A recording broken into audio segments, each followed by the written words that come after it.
Today is day 21 for my Bonne Maman Advent Calendar. Let's see what's behind door number 21. Counter cooking. No kitchen, no problem. Here's door number 21. It is the last door on the left-hand side of the calendar. It says Spread Christmas Cheer. And this is Pineapple Passionfruit Spread. This one was in the 2020 Advent Calendar. So I have had it before, and at that time I made baked fish with it. I remember it was really good on fish. So let's give it a taste to refresh my memory. It's a really nice combination of the pineapple and the passion fruit. It's really good. I'm here with my Dash personal donut maker and a box of Hungry Jack complete original pancake and waffle mix. The question is, will it donut? I've been enjoying trying out different things in this Dash personal donut maker, and I was in the Dollar Tree the other day and I saw this box of Hungry Jack pancake mix, and I was really curious as to whether we can make a donut with this. So let's see how this works. It says just add water. I measured out 1 cup of the pancake mix, and it says to add 3/4 cup of water, but I just realized that it also says for thicker pancakes, use less water. And it says for pancakes a bite above the rest, let your prepped mix stand for 3 minutes. Let's add some water. I'm not going to add the entire 3/4 cup. Let's add 1/2 cup, and let's see what happens with 1/2 cup. So I normally don't use pancake mix from a box. I normally make pancakes from scratch, but I know a lot of people do use pancake mix from a box, so I thought, you know, we could experiment with it and see what happens. So this is pretty thick right now. And this is with 1 cup of the pancake mix and 1/2 cup of water. It's really thick. I don't know if that's going to be too thick. I just added like another tablespoon of water, maybe 2 tablespoons.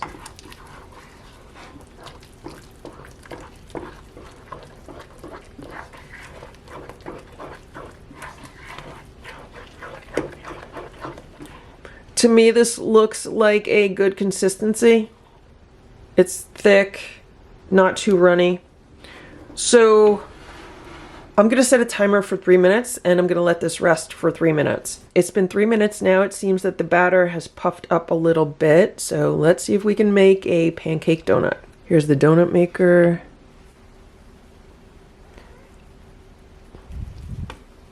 And I'm going to fill this up.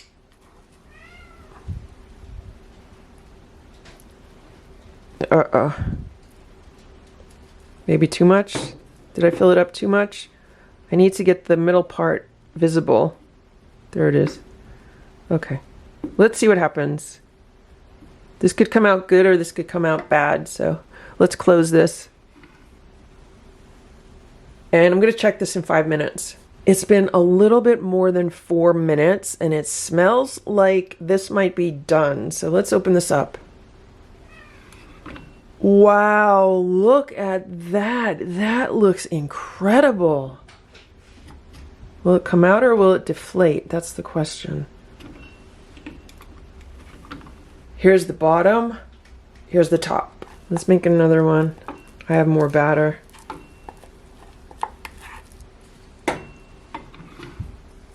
I am so tempted to bite into this donut right now, but I'm going to wait for it to cool down a bit. But this looks really good. Let's check on the second donut. And there it is. It looks beautiful. Now this one cooked just a little bit longer than the first one. The first one I took out before 5 minutes, maybe 4.5 minutes. Now this one, it's been a little bit more than 5 minutes. I put a metal rack over this plate, and this is the first donut that has been cooling off. And I was really curious to see whether it would deflate at all. And it does not look like it has deflated much at all. It's not as smooth on top as this one is, but I think that's just because it's starting to cool. I noticed that if I put it directly on a plate, that the bottom really wasn't cooling, so I think it's better to put it on a rack and have some airflow around the bottom. I really want to taste this one and see how it came out. And do you see what's going on in the middle there? Do you see how the hole is kind of closed up with batter? I mean, we could stick our finger in there to open it up, or, you know, get a knife and make a nice clean cut, but I think that looks really good. But I really need to bite into this. So this is not sweet at all. It tastes like I have a mouthful of dough, and it's like really heavy on the baking powder.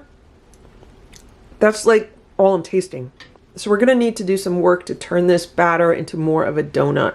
I just put half of a cup of the pancake mix into my bowl.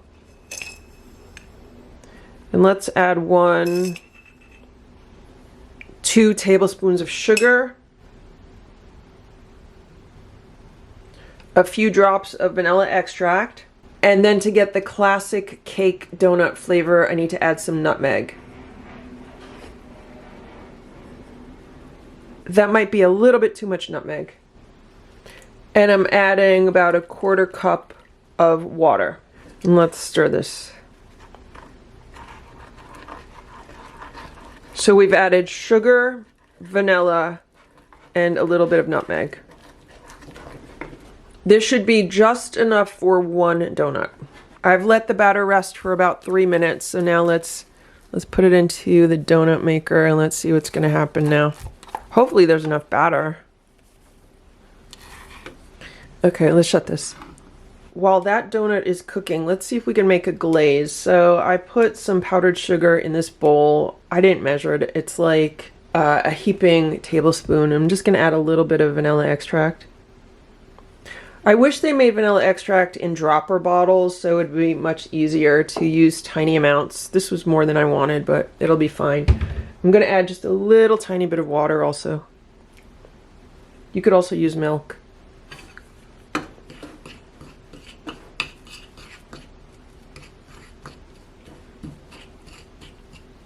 It's always better to add too little liquid when making a glaze than too much liquid, because a little bit of liquid goes a long way, and it's always easier to add more liquid than to add more of the sugar. So we definitely need more liquid. I just added a little bit more liquid. The vanilla extract is going to darken this glaze. It's not going to be pure white because of the darker vanilla. But I think that looks good. Let's take the second donut that we made. This one does not have sugar in it. And let's dip it in the glaze. So here's the donut with some glaze on it. And let's add some colored sugar to it for the holidays to make it a little bit more festive.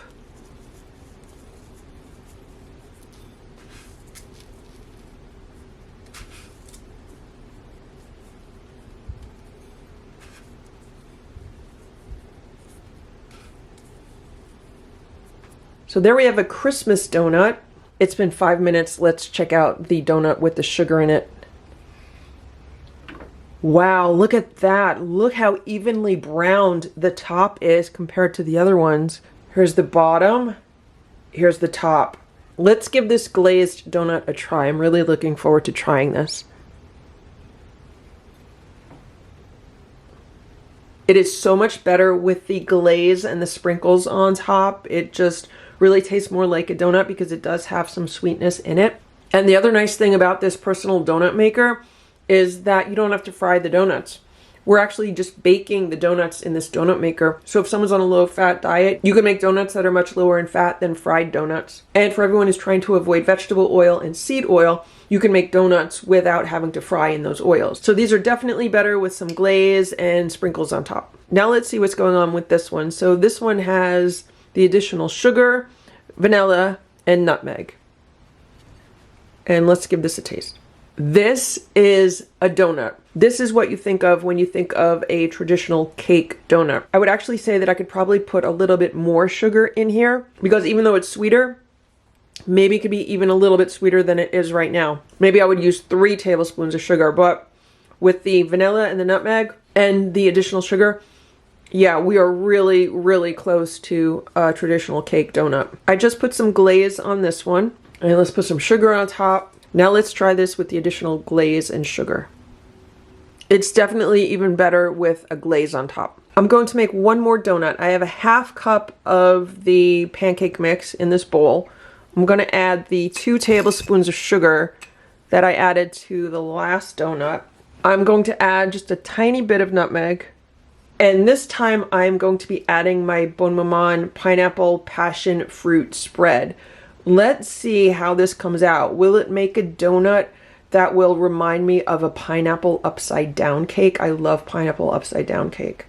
So the fruit spread will also add some sweetness to it. So I'm not going to add any additional sugar because the fruit spread will add additional sweetness. So the last donut just had the 2 tablespoons of sugar. Now we have the 2 tablespoons of sugar and 2 tablespoons of this fruit spread. I added a 1/4 cup of water.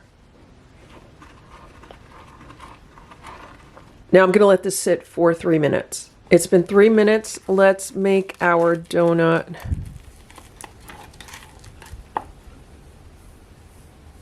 That looks good. Let's shut this. When I think of pineapple upside down cake, I think of the baked pineapples, but I also think of the cherries because there's usually cherries in the center of the pineapple. So what I did was I made some cherry glaze. I took some powdered sugar and I put it in this bowl, and then I added a little bit of this Trader Joe's 100% red tart cherry juice. And the tart cherry juice mixed with the powdered sugar is delicious. It gives it such a fresh cherry flavor. It's been about 3 minutes and I am getting a very different aroma from this donut than the previous donuts, and I just want to check on it. Wow, look how dark this one is. This is a lot darker.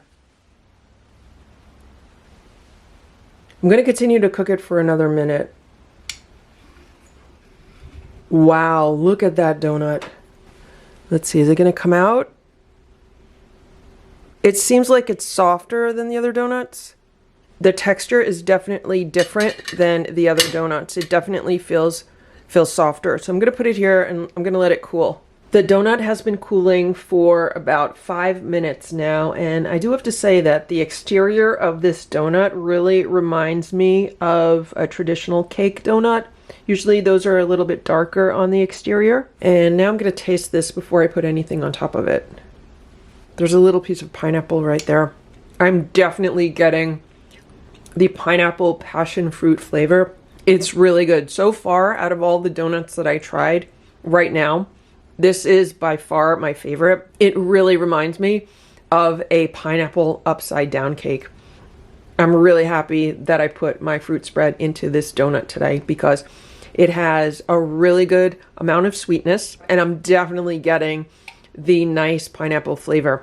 So now what I would like to do is I would like to dip this into my cherry glaze. There's the donut topped with the cherry glaze. And just because I did it with the other ones also, let's put some of the colored sugar on top. I think that looks really festive. And now I'm going to try this again with the cherry glaze on the pineapple donut.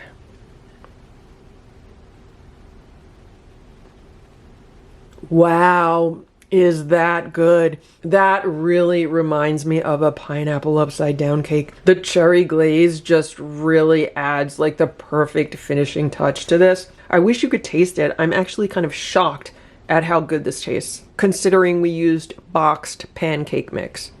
And that is a donut, and it is so good. And so that's what I did with the fruit spread in my Bonne Maman Advent Calendar today.